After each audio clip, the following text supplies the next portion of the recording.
Mabandla kaMjuba naKaNdaba, Sizwe sikaMthaniya, Commander-in-Chief Julius Sello Malema, all the officials, commissars, selfless activists of the EFF, and all the progressive forces who stood up and spoke out when President Malema was once again under attack by Western imperialists who are provoked by our resolve to attain economic freedom in our lifetime. Revolutionary greetings.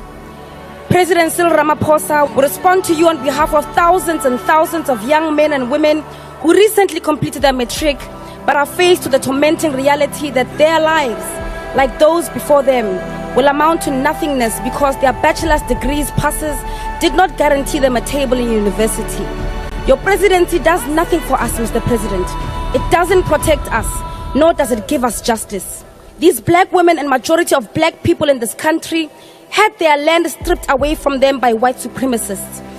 Petrol attendants, widows and orphans of Marikana, millions of unemployed youth who are bed-rotting and giving in to depression, grandmothers who are abused by their nyaupe and crystal-addicted grandsons and daughters, teachers who are threatened daily at their places of work by children who are victims of dysfunctional communities, business people who have to pay thugs protection fees or risk being killed, farm workers in Gurifir in the Eastern Cape who are paid a carton of milk and a box of cigarettes after a week's worth of labor, the colored Danis in the Cape Flats who pray at night while we sleep, hoping to end the violence with spiritual intervention and waiting for Godot because the government has failed to protect them, and the black people in this country who are dispossessed of their land.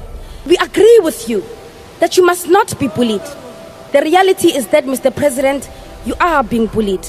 If you were not being bullied, you would have supported the amendment of Section 25 of our Constitution that was to see the justified expropriation of land without compensation. If you were not being bullied, the South African government would pass legislation that all the food bought by government for public facilities should be sourced from small-scale farmers and food producers. We will always need cleaners, Mr. President, truck drivers, security guards, surveyors, healthcare workers and engineers.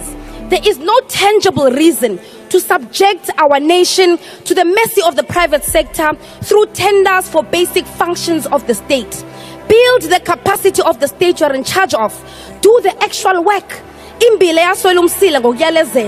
Don't just talk about industrialization. Do it.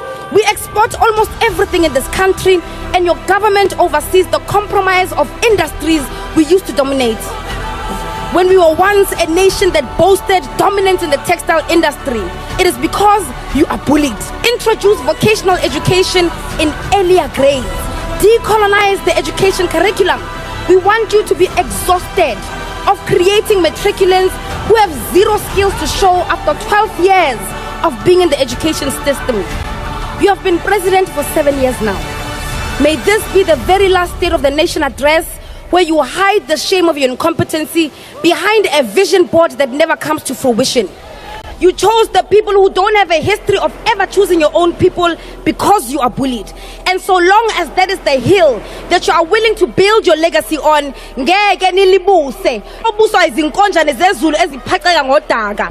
despite your collaboration with Pravin Gordhan, Jacob Zuma, and the establishment to silence the generation of President Julius Malema, we continue to rally behind the radical call for expropriation of land of South Africa's without compensation for equal redistribution and use, nationalization of mines, banks, and other strategic sectors of the economy without compensation, including the introduction of minimum wages in order to close the wage gap between the rich and the poor, close the apartheid wage gap, and promote rapid career paths for Africans in the workplace, massive development of the African economy, and advocating for a move from reconciliation to justice in the entire continent. We continue to call for economic freedom in our lifetime, economic freedom in our lifetime, economic freedom in our lifetime, economic freedom in our lifetime. The progressive is in tatters.